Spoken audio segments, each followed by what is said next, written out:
Et bonjour tout le monde, j'espère que vous allez bien. Dans cette vidéo, on va voir ensemble un exercice sur la fonction exponentielle. L'exercice fait deux parties.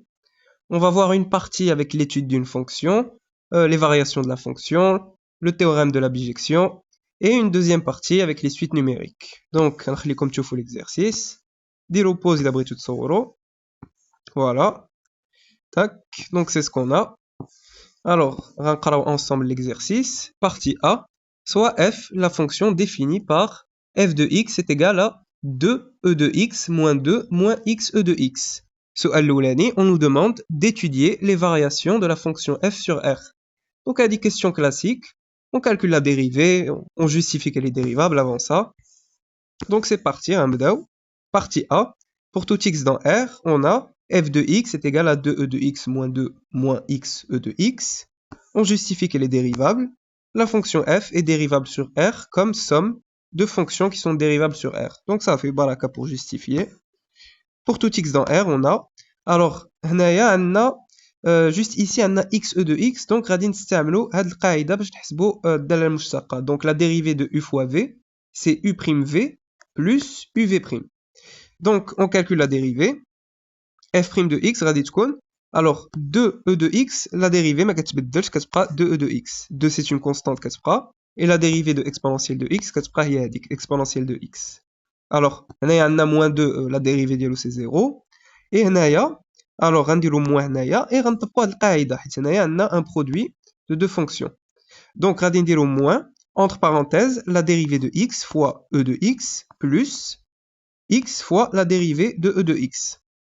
La dérivée de x c'est 1 et la dérivée de e de x, donc e de x. Donc on a de e de x moins, alors on a c'est 1, donc on a e de x, on enlève les parenthèses, donc on a le plus, à moins x fois e de x. Voilà. Alors ici, on peut factoriser par e de x, donc on a e de x, facteur de 2 moins 1 moins x. 2 moins 1, c'est quoi? C'est 1. Donc, e de x, facteur de 1 moins x. Alors, nous, on veut savoir quand est-ce que c'est positif, quand est-ce que c'est négatif. E de x est toujours strictement positif, bien sûr. Donc, le signe de la dérivée va dépendre du signe de 1 moins x. On va commencer pour f' de x est supérieur ou égal à 0. Si et seulement si, donc ça, 1 moins x est supérieur ou égal à 0. Le 1 de l'autre côté, donc moins x est supérieur ou égal à moins 1. Nous, on veut faire apparaître x, on a un moins. Donc, on va multiplier partout par moins 1 et on change le sens de l'inégalité. Donc, x est inférieur ou égal à 1. Voilà, donc f' de x est supérieur ou égal à 0 si et seulement si x est inférieur ou égal à 1.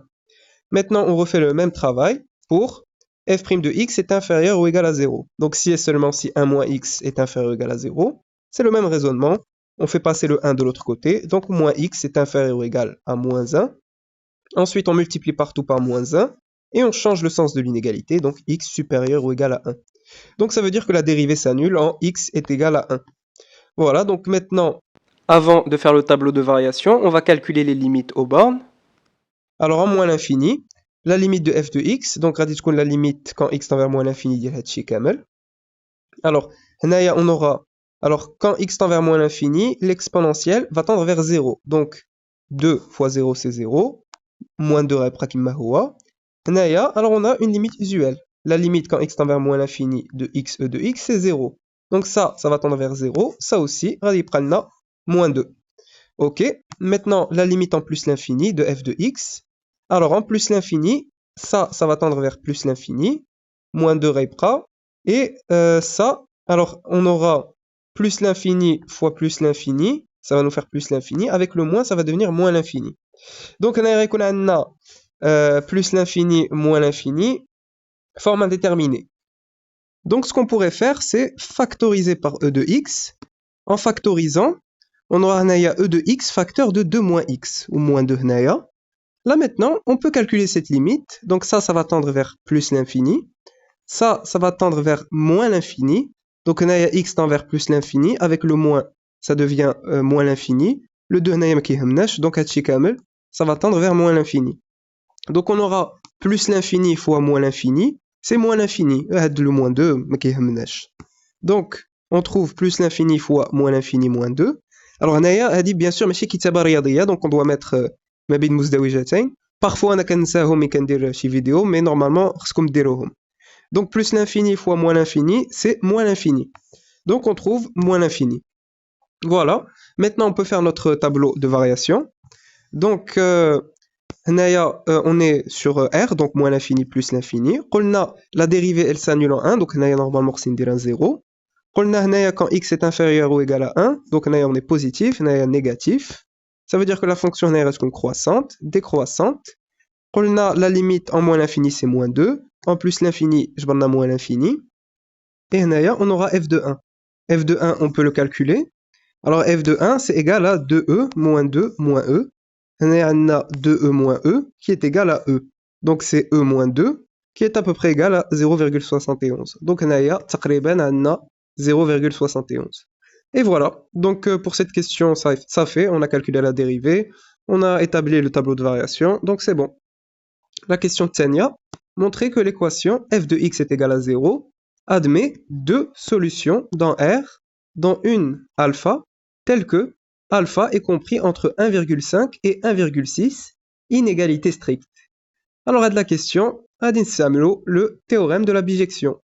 Donc, la fonction, elle est continue et strictement croissante. Elle est continue et strictement décroissante. Le théorème de la bijection, classique. Donc, la fonction f est continue et strictement croissante. Donc, on a les deux conditions, continuité et stricte monotonie.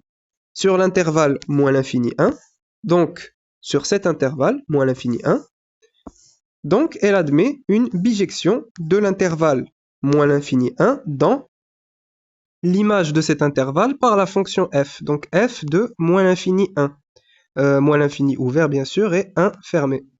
Donc on calcule f de moins l'infini 1. Donc ça va nous donner, on va mettre la limite en moins l'infini de f de x, et on va mettre f de 1, elle est continue en 1.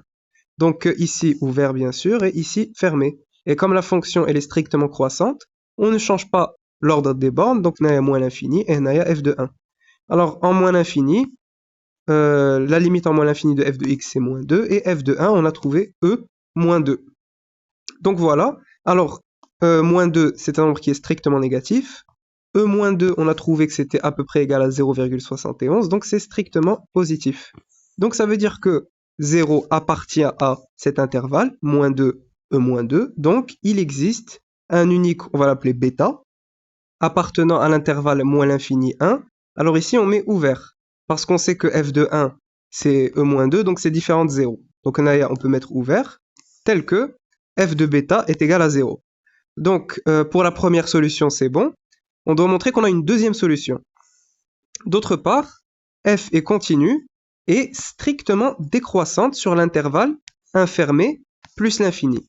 Donc, sur cet intervalle, 1 plus l'infini, elle est continue et strictement décroissante. Donc, le théorème de la bijection, alors, elle admet une bijection de l'intervalle 1 plus l'infini dans l'image de cet intervalle par la fonction f. Donc, dans f de 1 plus l'infini, 1 fermé. On calcule f de 1 plus l'infini. Donc, on aura, on va mettre la limite en plus l'infini, et elle est strictement décroissante. Donc, on change l'ordre des bornes. La limite en plus l'infini, ou f de 1. En plus l'infini, on avait trouvé moins l'infini. Donc, l'image de cet intervalle par la fonction f, moins l'infini, e moins 2, ouvert, fermé. Donc, est-ce que 0, il appartient à cet intervalle? Oui. E moins 2, c'est strictement positif. Donc, 0 appartient à l'intervalle moins l'infini, e moins 2. Donc, cet intervalle. Donc, il existe un unique alpha appartenant à l'intervalle 1 ouvert plus l'infini, donc ouvert des deux côtés. Et d'ailleurs, on sait que f de 1, c'est e moins 2, donc c'est différent de 0.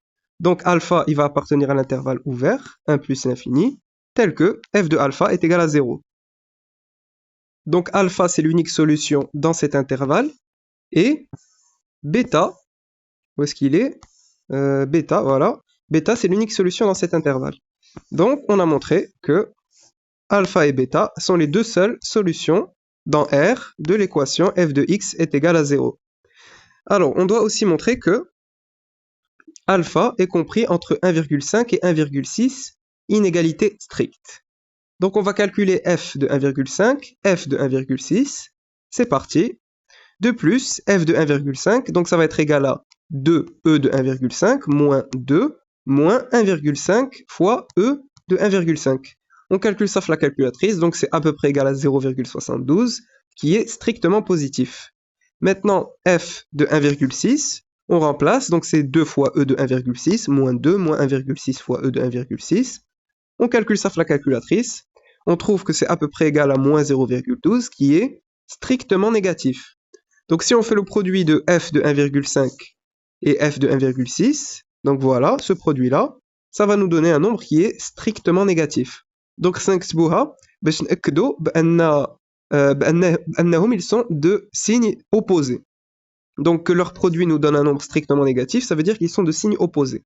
واحد il est positif, واحد il est négatif. On a donc f de alpha, donc alpha c'est la solution de l'équation f de x est égal à 0, donc f de alpha est égal à 0. Donc f de alpha est compris entre f de 1,6 qui est strictement négatif et f de 1,5 qui est strictement positif. Donc ça veut dire que alpha, alors comme l'intervalle, on est sur l'intervalle 1 plus l'infini, sur cet intervalle la fonction f elle est strictement décroissante, donc on change le sens de l'inégalité, 1,5 est strictement inférieur à alpha qui est strictement inférieur à 1,6. Voilà, donc c'est bon. Ensuite, la partie B. Soit un, la suite numérique définie par u0 est égal à 3 demi et un plus 1 est égal à 2 moins 2 exponentielle de moins un pour tout n dans n. Soit l'oulani, on pose pour tout x dans l'intervalle 3 demi 2 fermé des deux côtés, g de x est égal à 2 moins 2 e de moins x. La question A, étudier les variations de g puis justifier que g de i est inclus dans i et la valeur absolue de g' de x est inférieure ou égale à 1 demi pour tout x dans i. Donc i, c'est l'intervalle 3 demi 2. Donc on a g de x, c'est cette fonction-là. On a le dérivé ديالها, tableau de variation, donc c'est parti, la partie B.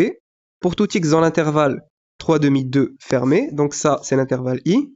g de x c'est 2 moins 2 e de moins x. On justifie qu'elle est dérivable, la fonction g est dérivable sur l'intervalle i qui est égal à 3 demi 2. Donc bien sûr elle est dérivable sur R, donc en particulier sur l'intervalle i. On a le dérivé ديالها. Pour tout x dans i on a, alors juste pour rappel, e de u, la dérivée ديالها, donc u c'est une fonction, la dérivée ديالها c'est u' fois e de u. Donc on a e de moins x, donc la dérivée c'est moins e de moins x. Donc la dérivée, alors g' de x c'est la dérivée de 2 moins 2 e de moins x, donc prime هنايا. La dérivée de 2 c'est 0. هنايا عندنا moins 2 c'est une constante, كتبقى. Alors qu'on a la dérivée de e de moins x c'est moins e de moins x. Donc هاد le moins مع هاد le moins غيمشيو غيبقى لنا 2 e de moins x qui est strictement positif. Donc l'exponentielle c'est strictement positif, avec le 2 ça reste strictement positif. Donc je prends la dérivée elle est strictement positive, ça veut dire que la fonction g est strictement croissante sur l'intervalle 3 demi 2 fermé. On calcule g de 3 demi, donc ça va être 2 moins 2 exponentielle de moins 3 demi. La calculatrice c'est à peu près égal à 1,55. Et maintenant, g de 2, donc c'est 2 moins 2 exponentielle de 2. La calculatrice, c'est à peu près égal à 1,72. Ok. Alors, comme g est continue et strictement croissante, alors ce qui nous intéresse surtout, c'est qu'elle est strictement croissante. La continuité réside à. Donc, elle est continue et strictement croissante sur i qui est égal à 3 demi 2. Alors, on a g de x qui est compris entre g de 3 demi et g de 2. Inégalité large. L'intervalle, il est fermé. Donc ça veut dire que g de x est compris entre 1,55, ça, et 1,72, ça. Et ça, bien sûr, ça veut dire que g de x est compris entre 3 demi et 2. Height 1,55, c'est supérieur ou égal à 1,5, c'est 3 demi. Et 1,72, c'est inférieur ou égal à 2. Donc on a bien g de x qui est compris entre 3 demi et 2. Donc l'image de l'intervalle 3 demi 2 par la fonction g, c'est à peu près égal à 1,55, 1,72, à l'intervalle. Donc, on a montré que g de i est inclus dans i. Donc, puisque had le nombre, il appartient à cet intervalle, et had le nombre, il appartient à cet intervalle, on peut dire que g de i est inclus dans i. Voilà. Alors ensuite, on doit on doit justifier que la valeur absolue de g' de x est inférieure ou égale à 1,5 pour tout x dans i. Alors, g' de x. Pour tout x dans i, on a g' de x, c'est 2 exponentielle de moins x. Donc, on va avoir les variations de cette fonction. Alors, bla mandiro le tableau de variation et tout, on n'en aura pas besoin. On va, dans un premier temps, calculer la dérivée de g' de x. Donc, on va calculer la dérivée seconde de la fonction g. On justifie qu'elle est dérivable. Donc, la fonction g' est dérivable sur l'intervalle i, qui est égal à 3/2, fermé des deux côtés. Donc, c'est tout pour la justification. Bla mandro facile. On calcule la dérivée seconde. Pour tout x dans i, on a la dérivée seconde, c'est très facile. غادي تكون moins 2 exponentielle de moins x. Donc 2 c'est une constante كتبقى. La dérivée de e de moins x c'est moins e de moins x. Donc هاد le moins هنايا غادي نديروه هنايا à côté du 2. Donc on trouve ça, c'est strictement négatif bien sûr. Ça veut dire que la fonction g' est strictement décroissante sur l'intervalle i. Elle est strictement décroissante, donc comme g' est continue et strictement décroissante sur i, son maximum est atteint en x est égal à 3/2.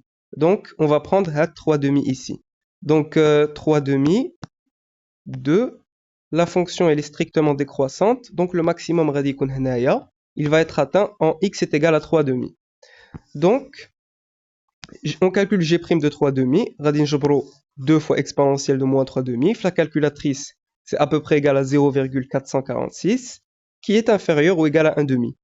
Voilà, donc, comme g' de x est strictement supérieur à 0, donc on peut mettre la valeur absolue naya. On a donc g' de x est inférieur ou égal à 1/2 pour tout x dans i. Voilà. Très bien. Ensuite, la question B, montrer que pour tout n dans n, un appartient à l'intervalle i.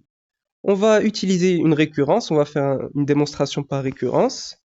Pour tout n dans n, nous on sait que u0 c'est 3/2 et un plus 1 c'est 2 moins 2 exponentielle de moins un.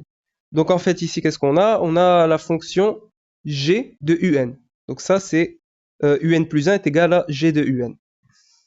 C'est-à-dire voilà, un plus 1 est égal à g de un, soit Pn, la propriété suivante, pour tout n dans n, un appartient à i et i c'est de l'intervalle. Donc, on va faire une démonstration par récurrence. L'initialisation, on a u0 est égal à 3/2 et 3/2, il est supérieur ou égal à 3/2, c'est vrai, et inférieur ou égal à 2. D'où u0 appartient à l'intervalle 3/2, 2, fermé des deux côtés. Donc, la propriété est vraie au rang n est égal à 0. Donc, l'initialisation, c'est bon. D'abord, l'hérédité. Supposons que la propriété est vraie au rang n, donc que un est compris entre 3/2 et 2, inégalité large ici, et montrons que la propriété est vraie au rang n plus 1, donc que un plus 1 est compris entre 3/2 et 2, inégalité large. C'est parti. On a, alors ça c'est d'après l'hypothèse de récurrence, donc c'est ce qu'on a supposé ici. On veut faire apparaître un plus 1, et on sait que un plus 1, c'est g de un. Donc, radindilo la fonction g de un, tac. G de un est compris entre g de 3/2 et g de 2, car g est strictement croissante, donc on ne change pas le sens de l'inégalité. Henaya g de 3/2 et henaya g de 2. Donc voilà, un plus 1 est compris entre g de 3/2 et g de 2, et nous on sait que g de 2 est inférieur ou égal à 2, et g de 3/2 est supérieur ou égal à 3/2. Ça on l'avait déjà montré, car g de i est inclus dans i. Donc voilà, g de un appartient à l'intervalle i, donc un plus 1 appartient à l'intervalle i. Voilà, donc maintenant la conclusion, d'après le principe de récurrence, un appartient à l'intervalle i pour tout n dans n. Voilà, c'est tout. La question C, montrer que un est croissante et en déduire qu'elle est convergente et que la limite quand n tend vers plus l'infini de un est égale à alpha. Alors ici, la méthode la plus simple pour montrer que un est croissante, c'est de faire une récurrence. On va faire une récurrence pour montrer qu'elle est croissante. Soit Pn, la propriété suivante, pour tout n dans n, un plus 1 est supérieur ou égal à un. Donc comme on doit montrer qu'elle est juste croissante, mais c'est strictement croissante, donc on met une inégalité large. L'initialisation, pour n est égal à 0, on a u0 est égal à 3/2, d'après l'énoncé. On va calculer u1. U1, ça va être G de U0, c'est-à-dire 2 moins 2 fois exponentielle de moins U0. Donc, on va mettre à la place de U0 3 demi. Donc, on calcule 2 moins 2 fois exponentielle de moins 3 demi. La calculatrice, on calcule ça, on trouve à peu près 1,55 qui est supérieur ou égal à 3 demi. Donc 3 demi c'est 1,5. Donc 1,55 est supérieur ou égal à 3 demi. Donc U1 est supérieur ou égal à U0. Voilà, donc la propriété est donc vraie au rang n est égal à 0. Donc pour l'initialisation c'est bon. On passe maintenant à l'hérédité. Supposons que la propriété est vraie au rang n, donc que un plus 1 est supérieur ou égal à un, et montrons que la propriété est vraie au rang suivant, donc que un plus 2 est supérieur ou égal à un plus 1. Donc pour ça c'est rapide, on a un plus 1 supérieur ou égal à un, d'après l'hypothèse de récurrence, donc c'est ce qu'on a supposé ici. Donc on applique la fonction g des deux côtés, g de un plus 1 est supérieur ou égal à g de un. Donc rappelez-vous, la fonction g elle est strictement croissante, donc on ne change pas le sens de l'inégalité. Donc voilà, c'est bon. un plus 2 est donc supérieur ou égal à un plus 1. Donc voilà, pour conclure, d'après le principe de récurrence, la propriété Pn, donc c'est la propriété un plus 1 est supérieur ou égal à un, est vraie pour tout n dans n. Donc pour la récurrence c'est bon, maintenant on peut dire que la suite un est croissante. Et voilà. Alors ensuite, on doit aussi en déduire qu'elle est convergente. Donc on a tout pour dire qu'elle est convergente. La suite un est croissante et pour tout n dans n, un est compris entre 3 demi et 2. Ça on l'avait déjà montré. Elle est donc majorée. Elle est majorée par 2. Donc la suite elle est croissante, elle est majorée. Ça veut donc dire que la suite un converge vers un réel qu'on appelle L. Voilà. La suite un converge donc vers un réel L. Ok. Et maintenant, on doit calculer la limite quand n tend vers plus l'infini de un et on doit montrer que c'est égal à alpha. Alors, ici, comme pour tout n dans n, un est compris entre 3 demi et 2, inégalité large, alors on aura par passage à la limite, 3 demi est inférieur ou égal au premier terme de la suite, u0, inférieur ou égal à un, inférieur ou égal à L, donc had le réel, vers lequel la suite un converge, inférieur ou égal à 2. Alors ici, on a déjà une inégalité large, donc on la garde, mais si on avait une inégalité stricte, par passage à la limite, on met inégalité large. Mais comme ici on a déjà une inégalité large, donc c'est bon. Alors ça, c'est par passage à la limite. Donc, comme G est continu sur cet intervalle, donc l'intervalle 3 demi 2, donc l'intervalle kamel, nous on sait que G, elle est continue. Donc il faut le préciser, elle est continue. Alors, G de L est égal à L, l'équation, elle est équivalente à l'équation 2 moins 2 fois exponentielle de moins L est égal à L. Donc en fait ici, on doit résoudre cette équation, G de L est égal à L, qui est équivalente à l'équation, qui est équivalente, donc on fait passer le L de l'autre côté, donc c'est équivalent à l'équation 2 moins 2 fois E de moins L est égal à 0. Alors ici, on doit résoudre l'équation. L'idée ici, ça va être de céder de la fonction f qu'on avait ici. Donc nous, qu'est-ce qu'on sait? Pour tout x dans R, l'équation f de x est égale à 0 est équivalente à, donc on remplace f de x par Hachi. Ça, c'est l'expression de la fonction f de x. Donc f de x est égal à 0. Alors en fait, les deux équations, hadi ou hadi, elles sont équivalentes. Donc on va faire passer ça de l'autre côté. Donc 2e de x est égal à 2 plus xe de x. Maintenant, on va faire passer le e de x de l'autre côté. Donc on aura 2 fois e de moins x plus le e de x remchi, donc plus x. Maintenant, je refais passer ça de l'autre côté. Donc on aura 2 moins 2 e de moins x est égal à 0. Donc l'équation f de x est égale à 0 est équivalente à l'équation. Et en fait, on retrouve la même équation que ici. Donc c'est juste la variable qui a changé. On a x, on a l. Donc c'est la même équation. Donc résoudre l'équation, c'est-à-dire l'équation g de l est égale à l. ça revient à résoudre l'équation, donc c'est-à-dire l'équation f de x est égal à 0. Et nous, on l'avait déjà résolu dans la première partie. Donc, l'équation 2 moins exponentielle de moins L est égal à 0 est équivalente à l'équation f de L est égal à 0. Et ça, on l'avait déjà résolu. L'équation f de L est égal à 0 possède une unique solution qu'on avait appelée alpha sur l'intervalle 1 ouvert plus l'infini, tel que alpha est compris entre 1,5 et 1,6, inégalité stricte.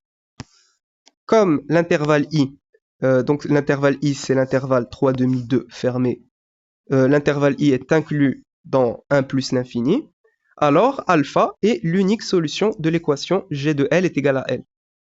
Donc on avait dit que l'équation f de x est égal à 0 admet deux solutions dans R. Et nous, ce qui nous intéresse ici, c'est alpha. Dit que la deuxième solution bêta, elle était l'intervalle moins l'infini 1. Donc, l'intervalle, il ne nous intéresse pas. Donc, nous, on va prendre alpha. Alpha, raditchkun, l'unique solution de l'équation g de L est égal à L. Donc voilà, la suite un converge vers le réel alpha. C'est-à-dire que la limite quand n tend vers plus l'infini de ul est égale à alpha. Voilà. Donc, on a montré que la limite quand n tend vers plus l'infini de un, c'est alpha. Parfait. D'abord la question 2a. Montrer que pour tout n dans n, la valeur absolue de un plus 1 moins alpha est inférieure ou égale à 1 demi fois la valeur absolue de un moins alpha. Quand vous voyez une inégalité mktuba à l'ad shakl, il faut tout de suite penser à l'inégalité des accroissements finis. Donc pour rappel, l'inégalité des accroissements finis, il nous faut trois conditions. Il faut qu'on ait une fonction f qui est continue sur un intervalle AB fermé des deux côtés. F doit être dérivable sur l'intervalle AB ouvert. Donc Naya, ça peut être fermé aussi. Donc ça marche dans les deux. Mais il faut au moins que ce soit ouvert. Et il faut que la valeur absolue de la dérivée de la fonction f, donc f' de x en valeur absolue, doit être inférieure ou égale à un réel qu'on appelle m en général, grand M. Donc si on a les trois conditions, d'après l'inégalité des accroissements finis, on peut dire que f de b moins f de a en valeur absolue est inférieur ou égal à m, donc le réel m, fois la valeur absolue de b moins a. Donc nous, on a les trois conditions pour appliquer l'inégalité des accroissements finis. Donc il faut juste bien rédiger la réponse. La fonction g est continue sur l'intervalle 3 demi 2 fermé des deux côtés. Donc il faut mettre fermé. Donc elle est continue sur tout intervalle AB fermé des deux côtés, inclus dans l'intervalle 3 demi 2. Ensuite, pour la dérivabilité, la fonction g est dérivable sur l'intervalle 3 demi 2, donc ouvert des deux côtés. Donc elle est dérivable sur tout intervalle AB ouvert des deux côtés, inclus dans l'intervalle 3 demi 2 ouvert des deux côtés. Donc, les deux conditions, c'est bon. D'abord, c'est un chauffe-eau, la condition. Donc on l'a déjà. On avait déjà montré, pour tout x dans l'intervalle 3 demi 2, g' de x en valeur absolue est inférieur ou égal à 1 demi. Ça, on l'avait déjà montré. Alors, d'après l'inégalité des accroissements finis, on pourra dire que pour tout couple AB appartenant à l'intervalle 3 demi 2 fermé des deux côtés, au carré, on aura la valeur absolue de g de b moins g de a est inférieure ou égale à 1 demi fois la valeur absolue de b moins a. Alors, la valeur absolue de un plus 1 moins alpha est inférieure ou égale à 1 demi fois la valeur absolue de un moins alpha. Donc, à la place de a et b ici, on va mettre un et alpha. Il faut préciser que un et alpha sont dans cet intervalle. Donc, or, un appartient à l'intervalle 3 demi 2, fermé des deux côtés. Donc ça, on l'avait déjà montré. Et alpha, lui aussi, il appartient à cet intervalle. Souvenez-vous, alpha, il est compris entre 1,5 et 1,6, inégalité stricte. Donc alpha appartient à l'intervalle. Donc, la valeur absolue de g de un moins g de alpha est inférieure ou égale à 1 demi fois la valeur absolue de un moins alpha. Alors g de un c'est quoi? C'est un plus 1. Et g de alpha c'est quoi? C'est alpha. Et souvenez-vous, alpha c'est la solution de l'équation g de L est égal à L. Donc, on va réécrire cette inégalité comme étant la valeur absolue de un plus 1 moins alpha est inférieure ou égale à 1 demi fois la valeur absolue de un moins alpha. Et voilà. Donc on a bien montré l'inégalité demandée. Alors ensuite la question B, retrouver encore une fois que la limite quand n tend vers plus l'infini de un est égale à alpha. On va s'appuyer sur ce qu'on a montré ici. Alors on a un plus 1 et un. Nous on va réécrire ça comme étant, pour tout n dans n, on a la valeur absolue de un moins alpha est inférieure ou égale à 1 demi fois la valeur absolue de un moins 1 moins alpha. Donc on descend d'un indice, on a f blast un plus 1, on met un, f blast un, on va mettre un moins 1 ici.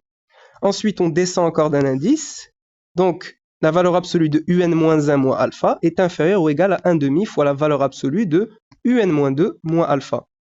On descend encore d'un indice, donc on va mettre la valeur absolue de un moins 2 moins alpha est inférieure ou égale à 1 demi fois la valeur absolue de un moins 3 moins alpha. Et on continue, jusqu'à arriver à la valeur absolue de u2 moins alpha est inférieure ou égale à 1 demi fois la valeur absolue de u1 moins alpha. Et enfin, la valeur absolue de u1 moins alpha est inférieure ou égale à 1 demi fois la valeur absolue de u0 moins alpha. Maintenant, qu'est-ce qu'on va faire? On va faire le produit de chaque côté. Tac. Alors, en faisant le produit, on aura des simplifications, puisque à gauche, on aura un moins 1 moins alpha en valeur absolue, et à droite, on aura un moins 1 moins alpha en valeur absolue. Donc ça va se simplifier, Reimsheu. Ça aussi, Reimsheu. Ça aussi, Reimsheu. Ensuite, u2 moins alpha, Reimsheu مع داك اللي قبل منه. u1 moins alpha, تساوي Reimsheu. وغيبقى لنا, alors la valeur absolue de un moins alpha, غيبقى. La valeur absolue de u0 moins alpha غيبقى. Et on n'oublie pas de multiplier à chaque fois par 1 demi. Donc on aura au final, en faisant le produit, la valeur absolue de un moins alpha est inférieure ou égale à... Alors on a, comme on a fait le produit, combien de fois? Tac. On va de 1 jusqu'à n. Donc ça veut dire n fois. Donc on aura 1 demi à la puissance n fois la valeur absolue de u0 moins alpha. On a u0. U0, d'après l'énoncé, c'est 3 demi. U0 est égal à 3 demi. Donc, l'inégalité, on va la réécrire comme étant la valeur absolue de un moins alpha est inférieure ou égale à 1 demi à la puissance n fois la valeur absolue de 3 demi moins alpha. Alors, nous, on doit retrouver la limite quand n tend vers plus l'infini de un qui est égale à alpha. Donc, on va faire appel au critère de convergence. Alors, pour rappel, on dit le critère. Quand on a la valeur absolue d'une suite un moins un réel L, donc L appartient à R, qui est inférieure ou égale à une suite Vn, et que la limite quand n tend vers plus l'infini de la suite, Vn est égal à 0, alors on en déduit que la limite quand n tend vers plus l'infini de un, donc de la suite, il y a L, donc le réel. Donc ici on va calculer la limite quand n tend vers plus l'infini de cette suite, on va montrer que c'est égal à 0, et comme on a l'inégalité, on va en déduire que la limite quand n tend vers plus l'infini de un, il y a alpha. Donc c'est parti. Alors, on va 1 demi à la puissance n. On a la limite quand n tend vers plus l'infini de 1 demi à la puissance n, c'est 0, car 1 demi est compris entre moins 1 et 1, inégalité stricte. Donc il faut le préciser. On a 1 demi, il est compris entre moins 1 et 1, inégalité stricte. Donc, mirandilo la puissance n, quand n tend vers plus l'infini, ça va tendre vers 0. Donc, on peut multiplier par la valeur absolue de 3 demi moins alpha, on va trouver 0. Donc, la limite, elle tend vers 0. Donc, on a trouvé que ça tend vers 0. Tac. Et comme on a dit l'inégalité, donc comme la valeur absolue de un moins alpha est inférieure ou égale à 1 demi à la puissance n fois la valeur absolue de 3 demi moins alpha, donc d'après les critères de convergence, donc d'après ça, on pourra dire que la limite quand n tend vers plus l'infini de un est égale à alpha. Donc ce réel-là, alpha. Voilà. Donc c'était la dernière question de l'exercice. J'espère que cette vidéo vous a plu. N'hésitez pas à mettre vos remarques et vos suggestions en commentaire. N'oubliez pas de liker et de partager la vidéo. Et à très bientôt.